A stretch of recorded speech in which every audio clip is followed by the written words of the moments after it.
Hi mga mamshi, part 3 na po tayo ng ating dishwashing liquid journey. 3.7 po siya lahat. Ayan, ibibigay po natin, hati-hatiin ko po.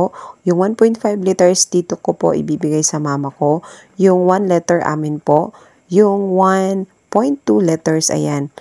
Hulaan niyo po kung kanino ko po ibibigay. And so, dadalhin ko na po yung 1.2 liters. Yung pong isa po kasi is kinunan ko po at dinagdag ko po dun sa 330 liter na bottle para mapuno naman po siya. Yan, ibinigay ko siya sa aming kapitbahay nung nagsabi na kasing amoy po siya ng joy. O diba? At sabi niya po dyan, o-order po daw siya. Oh, hindi pa ako nagbenta, nag-order na. Tsaka yung 1 letter na nakuna na po natin is ibibigay ko naman po sa aking mother-in-law.